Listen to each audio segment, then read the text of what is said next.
Mwebale nnyo abatulaba ku yo media kimukola ky'amaanyi ddala, mwebale ku subscribinga, mwebale ku sharinga, mwebale kuwagira, mwebale commentinga. Ate buli mbeerako ensonga muzifuna. Amanya n'eddoboozi ya Kimfadi Uncle Bin Dasbon, mukeza bakezo kero geno kola kyo kyosimanyi nti mudozi mu isano incredible never change bet spendable 2022 mwana zala embere kiganda kasemeka mbawe tamala geswa kutuka kamseni na demu nju amukirana batire bizo ya mukengome kakumba subula mali babanzika mutubaawo ngabwe nabasubiza namba yange esimu 0750 9986 enamba yo njiteekayo lwansonga emu nti mwe nabagala okumpa mu safe house temukosa motoka za government na mafuta gamu gwami wa musoro nedda gwe kubira simu nenyeka board ombuli oyagala okumpambira oba safe house oyagala okuteeka nja kuba kutoka ku mudde obw'amaanyi ndine mikwalo gyange baganda baffe abalwanyi bebayita ba foot soldiers yaman ntandikire eno tutandikire omuto yasooka omukulu yasooka omba bagamba omutombere omukwiri nnuma omutombere omukulu mabega omukulu maaso omuto yaman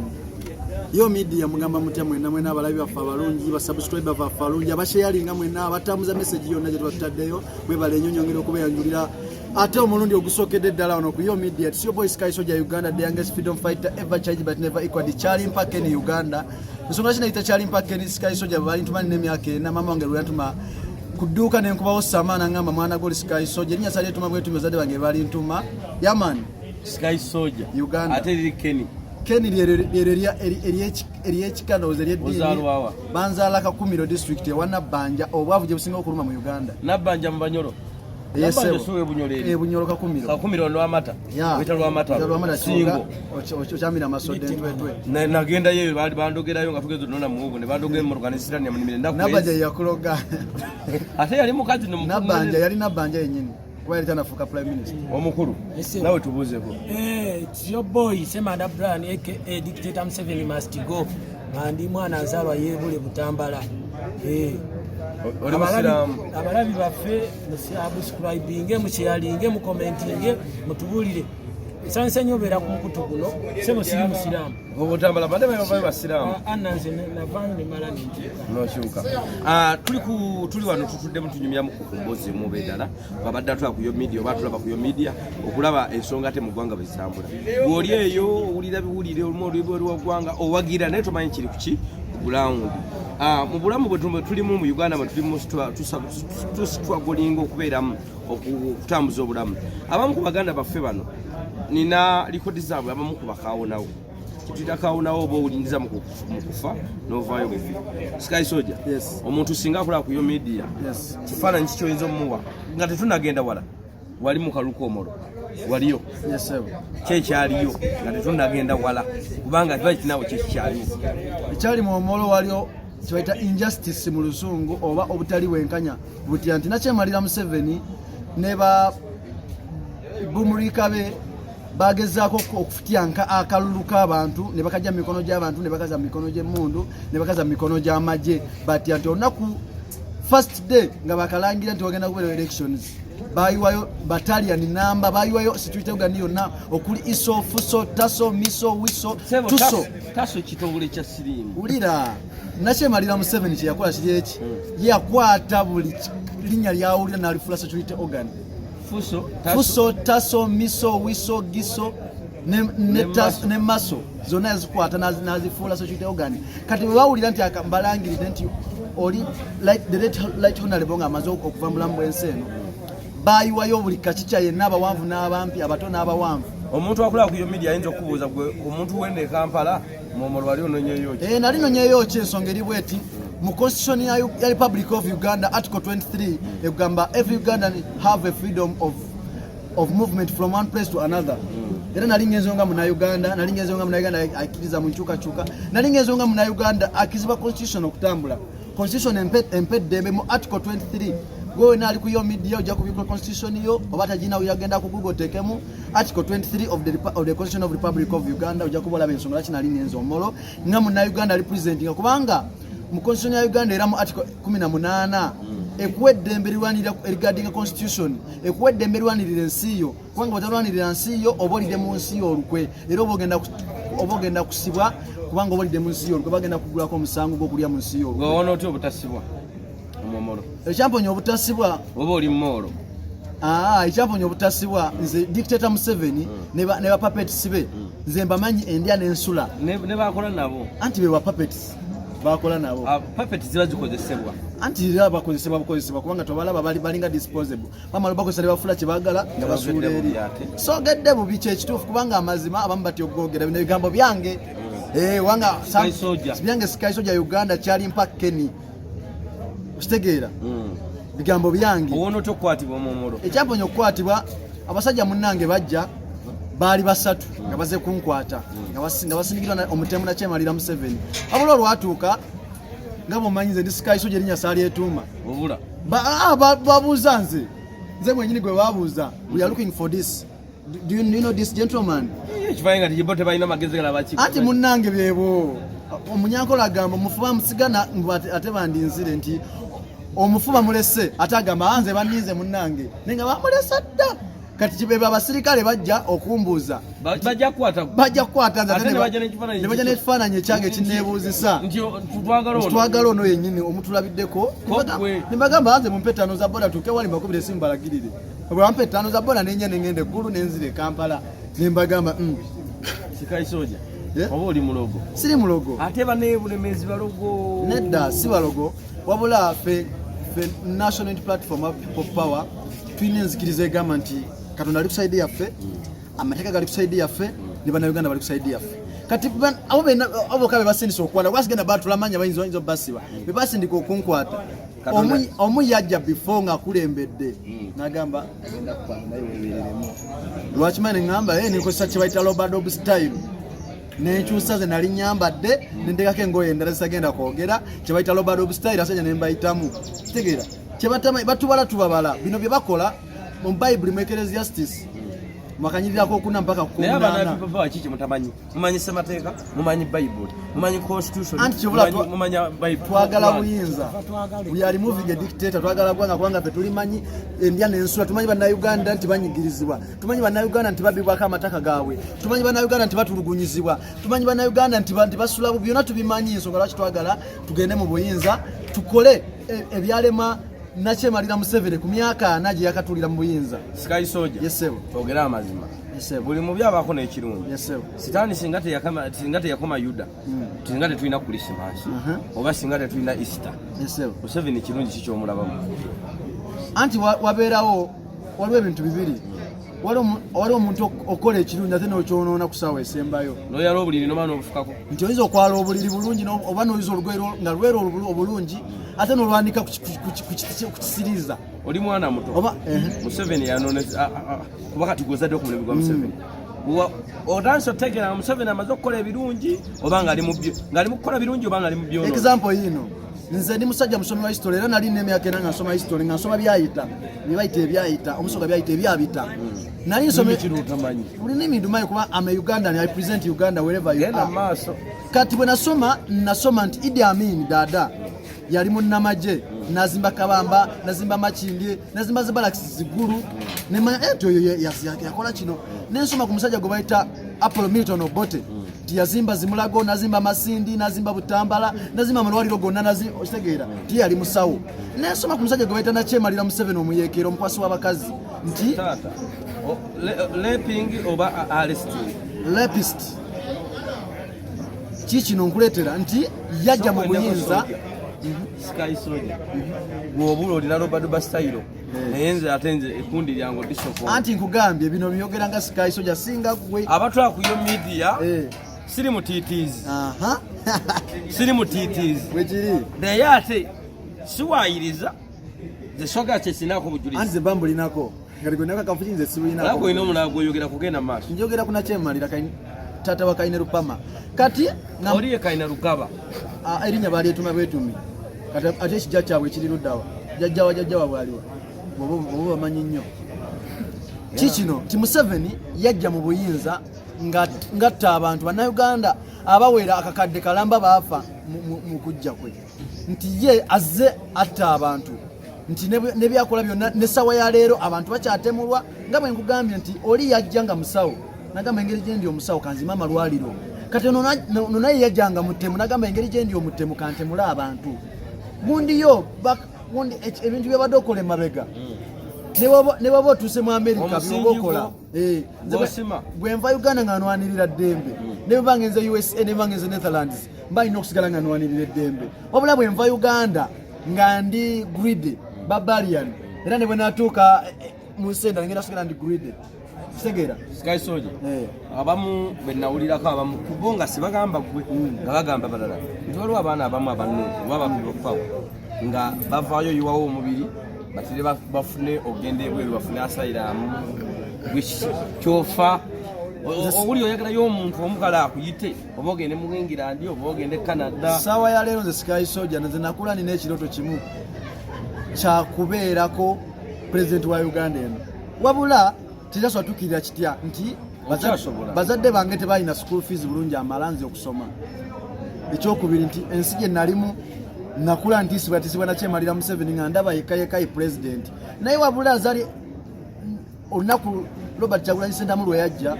n'atuzibula amaaso n'atulaga nti naawe n'eddembe erikola kino na kino nze sajoyininga struggle eno lwakuba nti nali njagala nnyo oba bandabe ngende wanakyemalira Museveni nga bwe bakola oba bandabe nfune asayiramu nga abalala bwe bakola oba bandabe ngende mu exile nedda najoyininga struggle eno nga nina ensonga zange nti muzeeyi wange jjajja wange taata wa muzeeyi wange yali omu ku abo abaali tanakyemalira Museveni abaali ab'amaanyi yali abeera Mbalala nti batuka ekiseera ne bamwavuwaza n'asigala ku zero okitegeera nti taata wange ne batuka ekiseera ne bamutta nga claiminga bya jjajja ne bamutta n'afa nentuka ekiseera ne ngamba kati nze nze kuwoolera nze kuwoolera era nze okufa yegwe muhozi lira lyetuuma muhozi mbu yemuwoolera muhozi tasobola kudduka nange kilomita 2 ze muhozi musiba tukere ku makya ze nsimbule bwayise yagende wandegeya asuka ku mapeera ku bigere ye mutiyenze nze muteka wandegeya mu bitala zingende bwayise mu bitala asoka ku mapeera sivodde nze nese kuwoolera nga n'ensonga zange muhozi talina nsonga kubanga muhozi bebatta abantu ate onowoolera kinanga gwe babatta ate kati goyinza okuma omuntu emmere ate ogyowoolere mu batesagalaali nedda kati gobogamba nti oli nze kuwoolera nga nina ensonga zange ezirabikako naawe tulage ensonga zo ekisookera ddala nze sobola kwogerako oyo omuntu atamanyi na myaka gye muhozi yali agisoma atagimanyi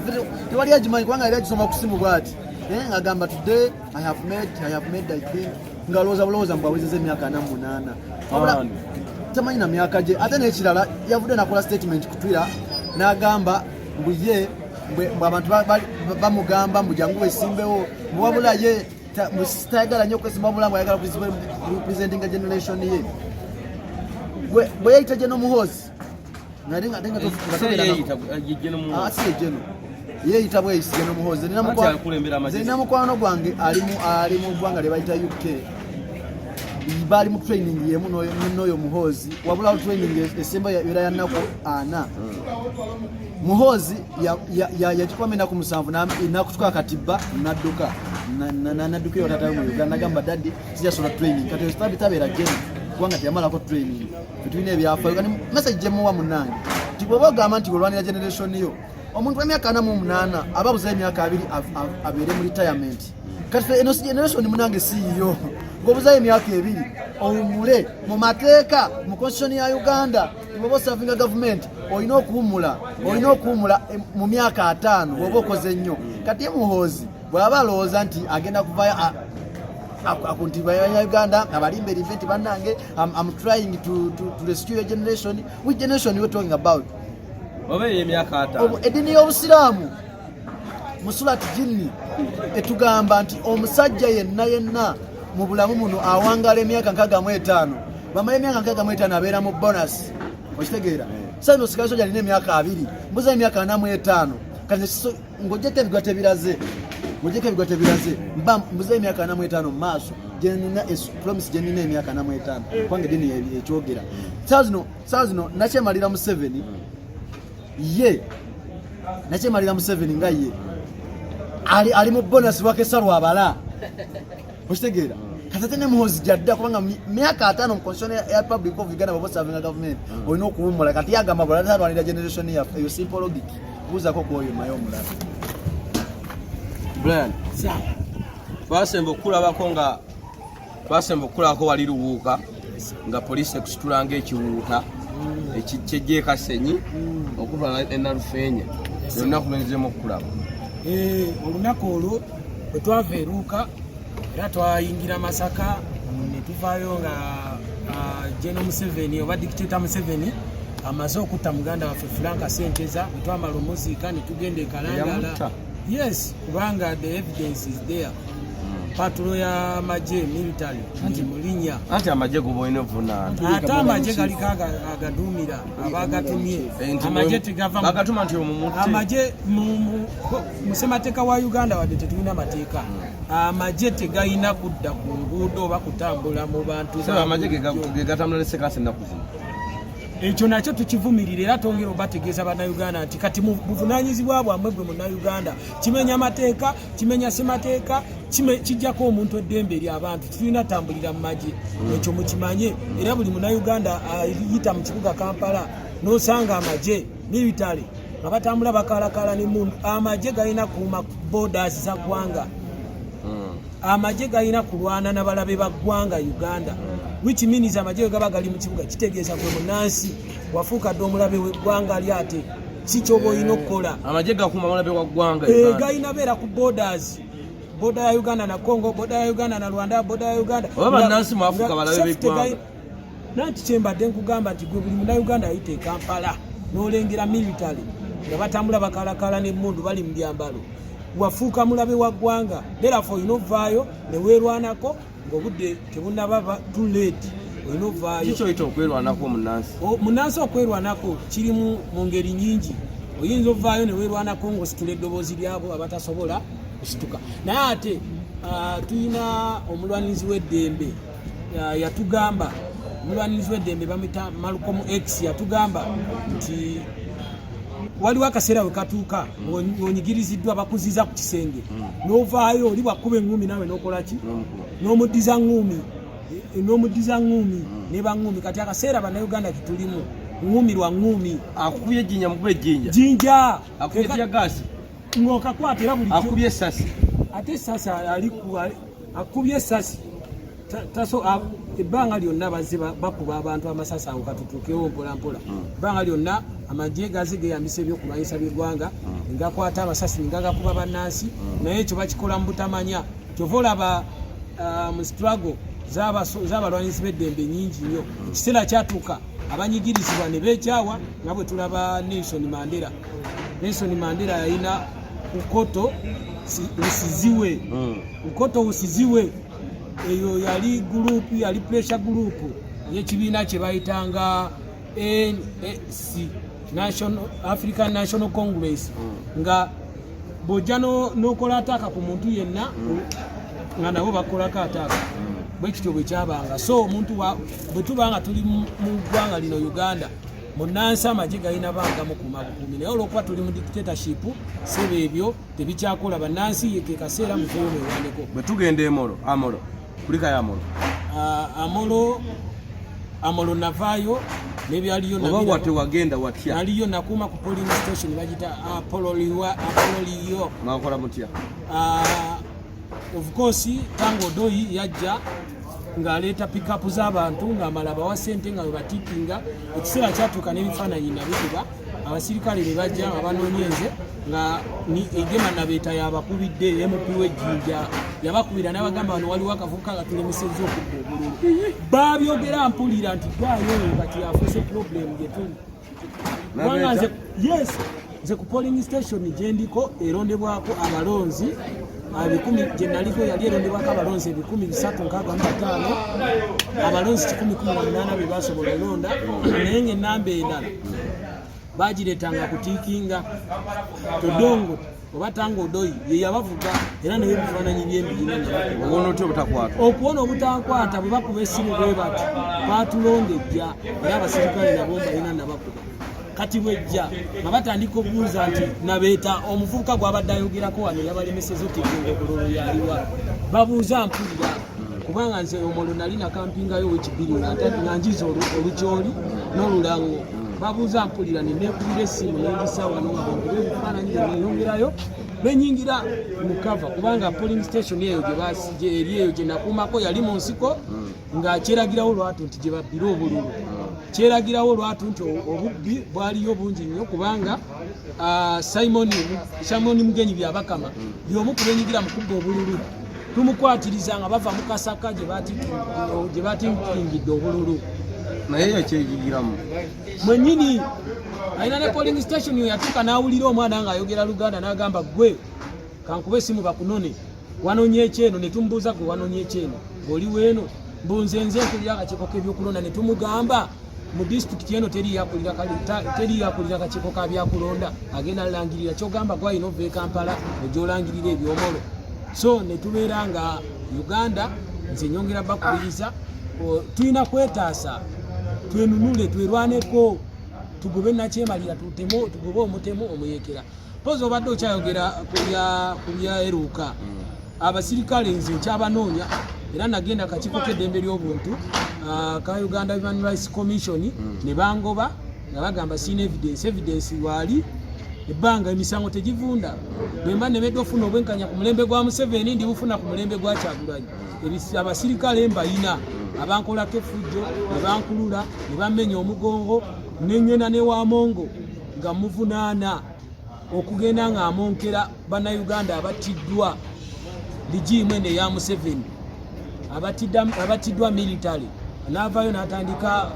okuvaayo okumonka tukuyita okumonkera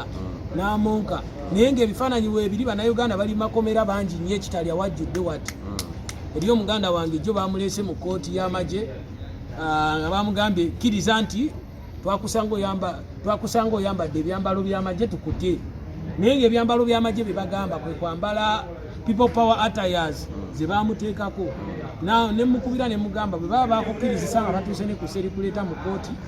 sooka oli omala ovaayo tutuuke ebweru tufulaaninge naye nga bannaffe bangi nnyo bali kitalya so n'olw'ensonga eyo abasirikale abo abankolako effujjo bakulemberwanga Franka Mwesigwa mbamanyi bulungi nnyo ku lunaku olwo olweruuka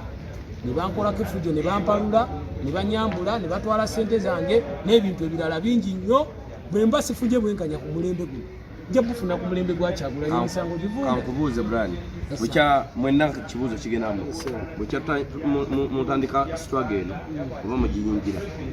bayinza okusimwe mwagitandika bukya mwegatta ku struggle eri abannayuganda bonna mu kakiiko k'eddembe ly'obuntu mu Uganda mwali mufunyeyo obwenkanya ssaamu mu kantu konna okusookera ddala nga pulezidenti wa Uganda eyalondebwa abantu bazaabagamba yagamba nti tulina okugendayo tulage ensi nti mu Uganda tekyali bwenkanya tekyali ddembe wabula tutambulira mu military rule twatuukayo ne tukizuula nti tetusobola kufunayo bwenkanya ne tutambula bulungi ne tugenda European Union bagita UN Human Rights Commission yevugirira akakiiko k'eddembe ly'obuntu mu ggwanga Uganda ne tutambula ne tugendawo ne tubakwasa ekiwandiiko kyaffe nga bato kya survivor bakawonawo b'okutulugunyizibwa kuba military yantwala mu magye ekitakkirizibwa ne bankolako ebyembyone mu magye mu balakisi ekasijjagirwa n'ebyali bya ebyembyone kigambo kinene sewo ebyembyone okubaako ekigambo ekyembyone omuntu ayinza okuba akutuusizako buulisa maanyi babuntuusaako mbuuza otya bwe tutuuka ekasajjagirwa ndi musajja abajaasi basajja bannange bajja ne banyambula ne batandika okunkuba engalo fingers eno wansi ekyo kiyita ki ekasijjagirwa sifunanga abajaasi ba Uganda nga nekiboko kwe batadde enkovu zirina ku mubiri ne bamala ne banzija ekasajjagirwa mu balakisi ate ne bansindika mu balakisi endala ey'emakindi gye nasanga feeke jeno gwe bayita Andrew Guti nantuuma erinnya mbunze dictator Museveni ndyeyita mbu Semanda Brian Alliance dictator Museveni must go nalimbatiza bwe nava mu busibe ekifeeka jeno kubanga amateeka agafuga military gagamba nti civilian talina kugenda mu kooti z'amagye era ezo kooti twazirabanga bakayibula ekyebuuza bannayuganda kye badde beebuuza naddala bali ku yo media tubalaba mwenga batutte mu kooti z'amagye ne tulaba omukulu ono gwe bakwata mu ADF ani Jamiru Mukulu ng'atwalibwa mu ya civilian kumwere Jamiru Mukulu ali yatwalibwa mu ya maji okusooka ekibuuzo ky'obuzizza kyandibadde kirungi naye weebuuze kuffe ne Museveni ani gwe banditutte mu kooti y'amagye bamuvunaane nti tombuuza bya Jamiru Mukulu sibimanyi kubanga bati ekyebuuzo banagamba babuuza nti abaana abakwatibwa ne Bugwe oba abakwatibwa mu struggle batwalibwa mu kooti ya civilian kati ate abakwatibwa mu byetwandise bakali ntalo abakwatibwa ne Mungu ziriyo nti yo mulayi ne Mungu yanditwalibwa. There is no evidence nti Jamiru Mukulu bamukwata ne Mungu sibulabangako wabula nze nawulira buwulizi nga Jamiru Mukulu avaayo ng'ayogera nti bamulanga bwemage naye wandimbuziza kummwe ne Museveni ne mutabani we n'abantu abakola ba General Guti ani gwe bandivunanye mu kooti eyo. Ekibuuzo kiri nti Museveni ne banne be bandivunanye mu kooti y'amagye olw'ensonga nti bamisuzinze good office y'Abannayuganda kati Museveni amisuzinga office y'Abannayuganda. Museveni amisuzinga office eyo wa president nga appointing abantu nga muwozi bubalaba kiyatusa ku kakwenza nakwata magalo nagenda nga muliyebulako obunyama amisuzinga office eyo ng'atuma ba general okutta Abannayuganda November 18 simulaba Abannayuganda basooka mu 10 mu 2 battibwa nga ne mu famire yange mwali bagamba bagenda basasula nga ne mu famire yange mwali bamutta wali awo gena wali kipando ogenda mulaba mukulage nti yuno wa mu famire bamutira gomba so n'olw'ensonga eyo yalina okugenda mu kooti eyo. Museveni yabakkiriya n'agamba nti abattibwa mu butanwa bagenda kusasulwa. Kakati nze mbadde njagala atuwe mutabani we ne bawala be 3 tubakuba amasasi ku City Square tumale tukunge Bannayuganda naffe tusonde sente tuzimusasule. Teriyo sente ebisembayo nyongera kunga Bannayuganda nti ekintu kye tulimu kya ddala muzuukuke tulwane tununule eggwanga lyaffe. Abasajja abo betulaba mu buyinza batte miliyoni y'Abannayuganda nga bajja mu buyinza ne bajjajja baffe baalimu. Nze jjajja wange yasondanga mmere ne bamusiba era nze obusibe bwenzize enkola obw'ebyobufuzi sinze asoose mu famire ne jjajja wange baabumusiba ebbanga ddene lwakuba ate obo teye yali mulungi nti yamusiba naye ate n'amala n'amuta nga tewali bujulizi bwali bumala mulumika ate teyamutwala mu kooti y'amagye. So Munnayuganda yonna gy'oli tugenda fuuka generation efaafaganiddwa tugenda fuuka generation enswavu betulemerera okulwana twejeko betuyita abanazi ba Museveni banazi. Skyso je bigamba byebisembayo ng'osobola abantu ba media. Onagala bigamba yange bisembayo nyongera obagamba kimu okubakunga mwena abaana ba Uganda mwena. Kwesa ku mulimi olanga ndi manye nnimi. Nina zikozesa zonna okubakunga mwena abaana ba Uganda soka kukunga mu lulimi olucentral luno wensinzira okubeera mu Buganda nyongera okubakunga mwena abaana ba Buganda abaana ba Uganda mwena gye musinzira okubeera gye musinzira okulabira oba oli Luddaba oba oli diaspora oba oli mu America oba oli Canada oba oli Chicago oba oli UK oba oli Sweden oba oli Switzerland oba oli Netherlands oba oli Germany wonna osinzira okuba oli mu Africa wonna South Africa oba oli wa wonna osinzira okubeera nkukunga nkugamba this is the time to rise up eno esaawa to say no dictatorship rule eno esaawa Bannayuganda mwena abanyago nyongera okubagambira mwena mukisinzira okutuleebera mwena himuli eginyo shaaha y'okwenunula eginyo shaaha y'okweyiha omubwiru eginyo shaaha y'okwetaasa omuhekera Museveni. Bannayuganda mwena abafumbira mwena mwese uyu ni umusi mwese nyongera kubabwira itushaka Robert Kyagulanyi Ssentamu abiri president wacu turamushaka cyane turamushaka ubu then ngenako mu Lusoga mwena bababa ne bamama mwena nyongera okubakobera niyo sawa to say no dictatorship rule bana mwena Bannayuganda gye musinzira okubeera big up mwena mwebale nnyo mwebale ddala kutulaba mwebale ddala nnyo kutwagala kubanga mwe mutuwa amaanyi mutuwa college ne mutuwa ekyokola ne mugamba amulemezeemu one day omusajja uno tumusobola tugenda mutwala kubanga si asoose tusome ebyaffe byaba dictator bonna tusome kuba Gaddafi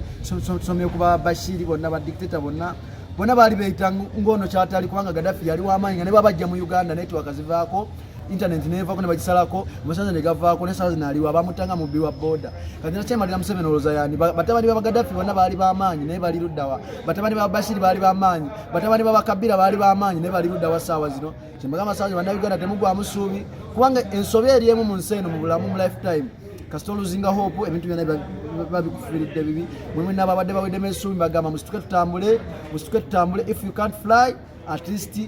kola kyosobola kyonna naye keep moving one day. ate nga Martin Luther yagamba in the end remember not the words of our enemy but the silence of our friends. But anti mu nkomerero tetugenda kulowooza bigambo by'abasibakato bye boogera, tetugenda kulowooza bigambo by'abayisima bye boogera, wabula bigambo by'abantu baffe abalungi, abantu baffe abagamba anzi nze mpagirira no ntya okuvaayo. Era tutotya kuvaayo kubanga gwe bw'onotya okuvaayo gwana abasibye enkyukakyuka mu Uganda. So sorry avumirira, so sorry awogera na kyemale, wabula gwe kenyini gwana abasibye enkyukakyuka. Big up to your comrades, mwena jamusinzira okubeera, mwena aba foot soldiers abali ku ground. Big up. One day we shall be free, one day Museveni will leave our country. Big up. Beera ku yo media tovaako ebinyuma ne part 2 etukyagireeta. Tugenda kubatuusaako ba foot soldier bonna mukwano gwaffe. Gwebeera ku yo media sharinga, commentinga, likinga, nekyo olina okubuuza kibuuzaawo. Enamba z'essimu zezo wonna oba otwetaaze. Nze King Fadi Uncle Bini mwana nzale mbende banzeeka mu tubaawo munnange gwabayagala okuntuusaako gw'obutemu wonna wooli togera nnyo mulambo gwange togukweko kusobola okuziikwa ate temukozesa mmotoka kumpamba nedda mumbuulire bwe muli mbatuukeko ku booda yakkalinya bulungi nnyo ate neme kuteekawo era bantu bange mbweralikivu nti ate banoonye nedda okubeera butuliza essimu naye gabeera ku yo media togivaako bafutusoza bategedde ono Sky ono Brian paati tutugirinde bwebeera ku yo media.